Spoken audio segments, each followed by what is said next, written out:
Have you ever heard somebody refer to politics as a game? Or maybe somebody gaming the system. Perhaps you watched Game of Thrones and thought, wait, this isn't a game show? This is like a mini video essay I'm doing to kick off a couple topics I want to talk about on this channel. Game theory, economics, and the modes of thinking that link those two topics together. So what is a game? I'll give you a second, take your time.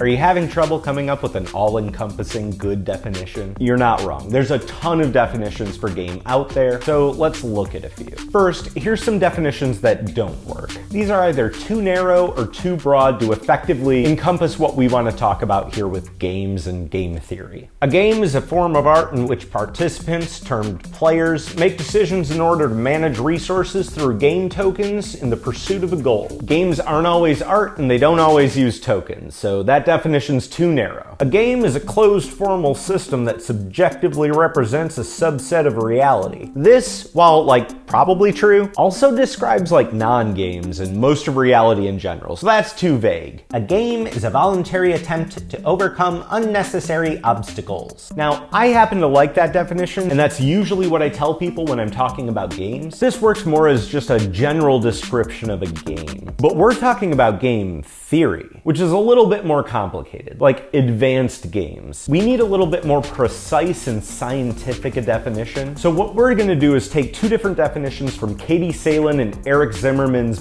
textbook on game theory, Rules of Play. And then we're gonna combine those two definitions together. A game is a system in which players engage in artificial conflict, defined by rules that result in a quantifiable outcome. That's just kind of a fancy rephrasing of Bernard Suits's definition. A game is a rules-based system with variable and quantifiable outcome, where different outcomes are assigned different values, and the player exerts effort in order to influence the outcome. The player feels emotionally attached to the outcome, and consequences of the activity are optional and negotiable. And that second one is what I'm going to kind of focus on in this video, but it's a little dry, so let's break it down. A system is the set of rules that tell you how to play a game. A rule is a constraint on the game applied by the system to produce an outcome. An outcome is what happens when you follow the procedures defined by a rule in a system. A procedure is the specific application of a rule in a system. Value refers to the quantifiable consequences of an outcome.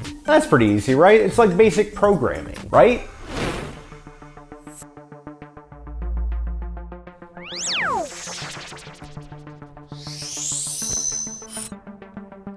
So now we know what a game is, but how do they work and why? Say you have a thing. This could be like a ball, a horse, a chip, a personal belief, literally anything. In order to turn anything into a game, you need to first assign it a value. This could be like money, points, emotions, food. Is that what they were after in Squid Game? Say I set the value of taking this football over an arbitrary line at 6 points. By setting that value, I've created a rule, a procedure, and an outcome. So if we take a look at our extremely basic game system here, we can see that in order to win this game, you need to take a football over a line and earn 6 points. Now, there's not really a whole lot there, so we could actually start to add in a few more rules and really get this game going. Say a second person is allowed to try and stop you from taking that ball over that line by violently tackling you to the ground. Okay, we've introduced another rule, procedure, and outcome.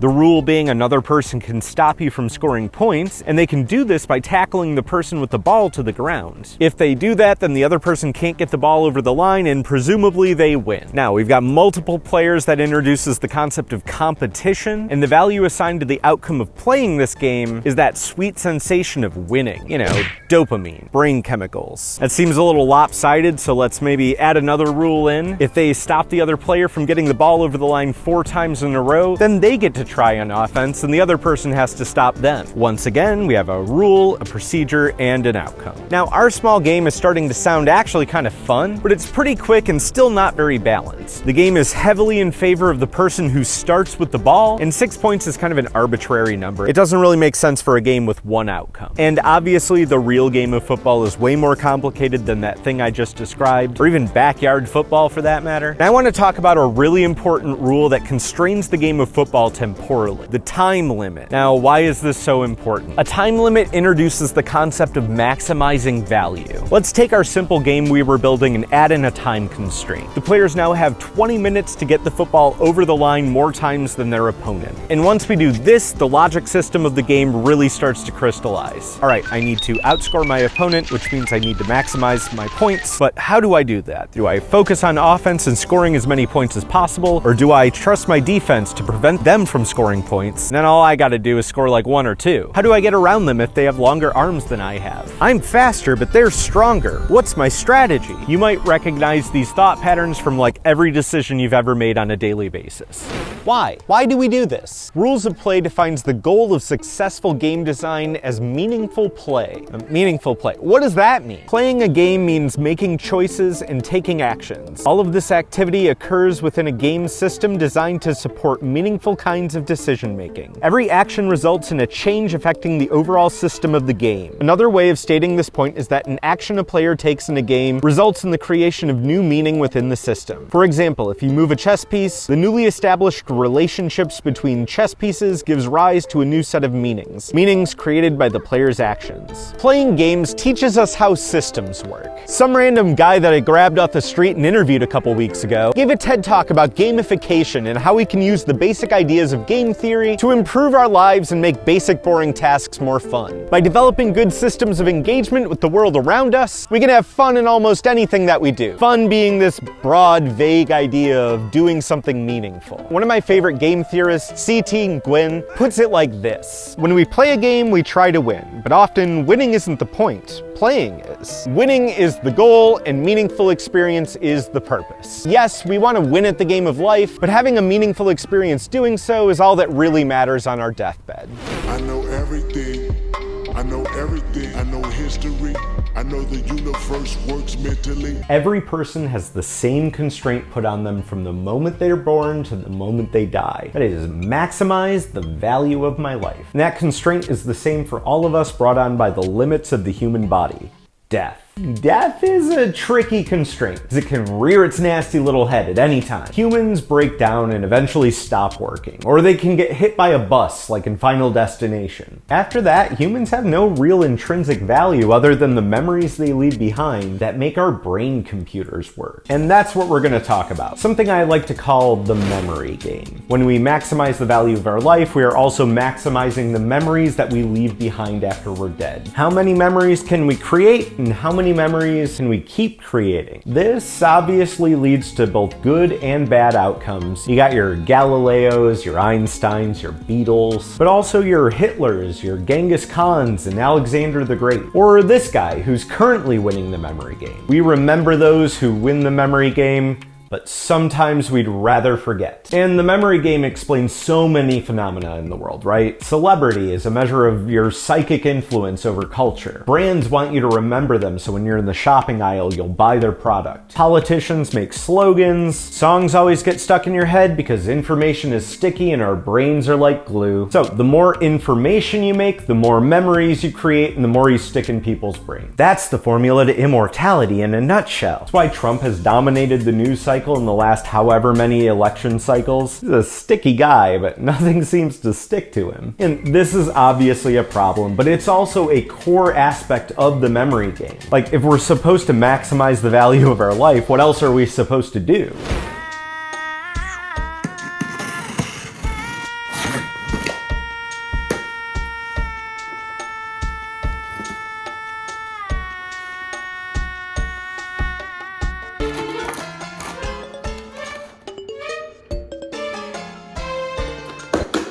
When humans created money as an organizational tool, we created the greatest game in the history of, well, ever. Not this. Ignore this. We'll get to this. Remember George Kostikian's definition of games that I mentioned earlier? The first one, the one I started with. Well, that actually kind of works for a definition of the money game, what this segment's about. A game is a form of art in which participants, termed players, make decisions in order to manage resources through game tokens in the pursuit of a goal. Now, I don't know if economics is a form of art, but everything else seems pretty right to me. So, let me explain the money game, and it starts with a monopoly. Now, money works because of the very basic, simple concept of supply and demand. You've heard of that, right? So, for the money game to work, first you need a supply of money and then demand for that money. From there, we can sort of start to build our system. And since we've grown up with it, we kind of already inherently know how the money game works. Once we get into this, it's gonna be like, oh, that's so simple. Okay. So first, the money game requires a system. And remembering back to earlier, in order for a system to work, we need rules, procedures, and outcomes. So let's set the baseline rules of the money game. For the money game to work, it's a game, right? So it requires a system. And we call that system the economic system. Economic system, we like deal with that all the time, right? Here in the US, it's like full-on capitalism. Elsewhere, there's like socialism, communism, or anarchy, which is like absent of money. We're getting ahead of ourselves. And this is where I'm gonna lose like a lot of people in the audience right now, because what we're doing here is kind of a gross oversimplification of economics. Anyway, one money equals one power which can be used to influence the system. Gold used to set the value of money, but as we said earlier, money actually runs off of supply and demand. That was true for gold too. So what does that mean? Well, the total power value of one money is going to be proportional to the total amount of money in existence. That leads us to rule number 2. The more money you have, the more influence you can exert over the system. I think there's something like 30,000 Monopoly dollars in like a typical game of Monopoly, which means that this is worth 1/30,000th of the total power value of the system. Now, in real life, 30,000 isn't the locked number. Instead, that number goes up and down. A game master in the US, that's the Federal Reserve, determines how much total money there should be in the system to balance the game for all players. They suggest to the government how much money to remove at the end of the year, taxes, and that rebalances the supply and demand of money. And this whole system collapses as soon as people start printing their own monopoly money, which is why counterfeiting is so illegal. But don't just take my word for it. Check out this cursed video from the Federal Reserve themselves. What is the Fed? So what is the Fed? What is the Fed? What is the Fed? The Federal Reserve, often referred to as the Fed, is the central bank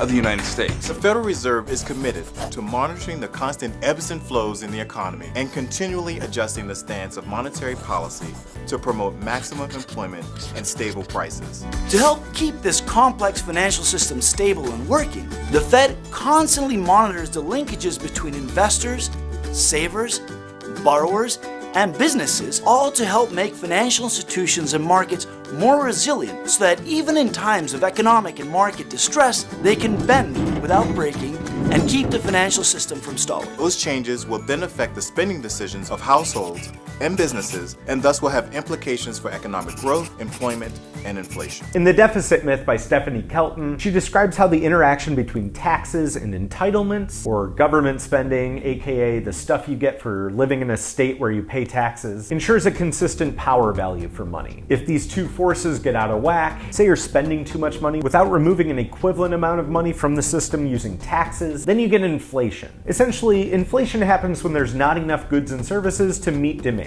And usually that's when an economy is operating at what's called its productive capacity. That's like if every single person was working, how many goods and services could they produce? So inflation's like too much money chasing too few goods. Everybody's spending so much money on rent and insurance that money isn't flowing to the places that it really needs to, like restaurants, movie theaters, yada yada. So when that happens, the game masters of the economy need to ensure that government spending is aligned not just with taxes, but with the economy's entire productive capacity. That's like a video all to itself though, so let's keep this simple. Now, the tax rule is directly tied to the economic system employed by the government. The government can change the system, change the game if they want. Usually people don't like that, but sometimes it's necessary. This is a government strategy for maximizing the value of their money versus other governments, GDP or whatever. So if an economic system is a collection of rules, procedures, and outcomes designed to facilitate meaningful play, what does that mean? Well, the economic system is going to define kind of what meaningful play is for the players. Now, remember what CT Nguyen said, we play a game to win, but the point isn't winning, it's playing. So the government plays the game to win against all the other countries in the world. But if we think about the economic system as a game system, the goal isn't necessarily to even win. It's to create a meaningful experience for everybody in the country. You know, life, liberty, and the pursuit of happiness. And it's the interplay between winning and providing a meaningful experience for all of your people that contributes to differences in ideology. You have to decide things like, do I maximize for the well-being of my people by increasing taxes every year and providing more entitlements? Do we remove constraints from businesses so they can maximize the goods and services that they produce for your country? Do you put constraints on the maximum wealth that a person can accumulate? Anything over a certain number gets redistributed back into the system to provide meaningful play for other players. I mean, how much more meaningful can play get once you have $1 billion, right? See, to give people a meaningful experience playing the money game, it's necessary for a government to make rules that tie personal values and beliefs to money. Materialism. The US even goes as far as tying your health, food, housing, education, and overall life trajectory all to money. What a fun game we play here. Now, capitalism is the dominant economic system that exists in the global north, and it's almost a pure expression of game theory, maximizing value, and most importantly, winning, with no current constraint on time. Where this starts to get really dangerous, though, is when we tie the money game to the memory game. By tying every noun in our life to money, capitalism invades our minds and makes us think of our self-worth and happiness in terms of how much money we can accumulate and how to use that money as a tool to reshape reality in our own vision. One that's already been entirely influenced by the idea that money equals happiness. A negative feedback loop reinforced by all the rules around it that tie everything to money. It's a self-destructive chain reaction that leads to, like,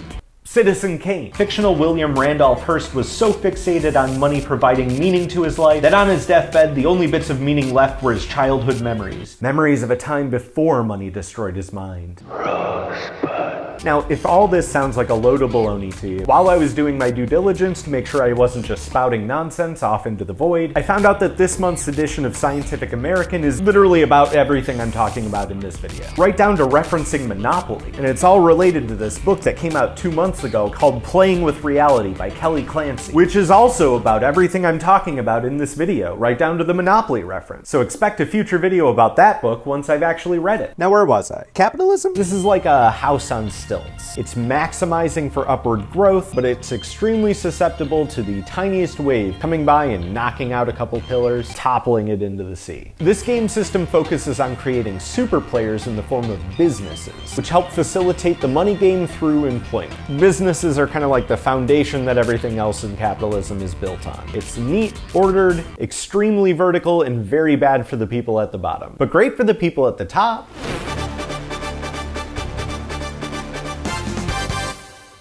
All right, fine. Let's talk about Monopoly. We've all played Monopoly, right? If you've played Monopoly, then you know where I'm going with this. It's a bad game. It's like no fun unless you're dominating everybody else. The modern iteration of Monopoly is a game designed to simulate capitalism. You know, the economic system from earlier. This game is exactly what it feels like to live under capitalism. If meaningful play or fun are the goal, then Monopoly is about one player, well, monopolizing all of it. One person's having fun and everybody else is stuck paying them $500 to go to the boardwalk. Ah, would you look at that? Boardwalk again. The last time I played Monopoly, my friend and I pooled our money together and realized, I don't know, the whole thing collapses with a worker-owned co-op. Monopoly is not co-op. It's right there in the name, mono. That means one. The original version of Monopoly was called the Landlord's Game. And it was a game about teaching people how, by working together instead of screwing each other over, we can all win the economics game. Also, how landlords shouldn't exist. For a more thorough explanation on why co-op is the ultimate strategy in competitive games, watch this Veritasium video. It's one of the best videos on YouTube. A game that is not at all like Monopoly is Magic the Gathering. Magic puts out 4 sets every year, one for each season. And these are new or updated cards which change the rules of the game every single time they're released. These changes ensure that that certain decks or combinations of cards don't get too powerful and ruin everybody else's fun, or otherwise diminish its intended value. Card resale markets. People also get bored of playing the same game all the time. Introducing new rules to rebalance the power structure of the game keeps it fun for everybody and keeps people playing the game. A very important concept for any successful game, making people want to keep playing. Now, I don't play Magic, but I love hearing about all the new sets. They're all cool and themed weird and have a bunch of funny names for cards. I built my entire deck around finding Count Cornelius Cheddar. And then there's Monopoly, which puts out the same exact terrible game every single time, just themed differently around every noun you can imagine. I live in the United States, which is like Monopoly and currently balanced in favor of the hyper-rich. Anybody who's played Monopoly knows that there's a runaway effect near the end of the game. Late capitalism. Once one player starts to accumulate more and more wealth and property and the frickin' utilities, it becomes harder and harder for every other player to succeed. Eventually everybody runs out of money and one player wins and owns everything. Cool. This is not a fun game for most people to play. Think about this, it's more fun to have a 1 in a trillion chance at winning the lottery than it is to go to most people's daily grind. If the economic game were Magic the Gathering, they would have changed the meta 20 years ago when they recognized that the Reagan strategy, not that Reagan, that Reagan. Well, I guess both Reagans. God, these guys sucked. Was forcing the game master to print more and more money to account for the hyper-wealthy oligarchs who were driving up inflation. We're going to turn the bull loose. So, we should probably change the money game, right? Anyone? Helen? I found 537 articles relating to dismantling capitalism. Would you like me to summarize them now? Nah, Helen. That's for a later video. Right now I'm a little constrained for time. You're probably thinking to yourself, okay dude, if you're such an expert on games, have you even made one yourself? I have actually. It's called God Die, and you can download it for free with this link or in the description. This is a simple one-page game where you take on the role of a god, you make a mythology over the course of the game, sending heroes out on quests, discovering landmarks, getting followers, until eventually the game takes a twist, people stop believing in you, and you die. That's right, you can't win this game. That's not the point. The point is just the story you create along the way and what you learn about religion in the process. It's entirely about what you get out of playing, so if that sounds like something you'd like to experience, then give it a try for free. Otherwise, thanks for watching, and I'll see you in the next video.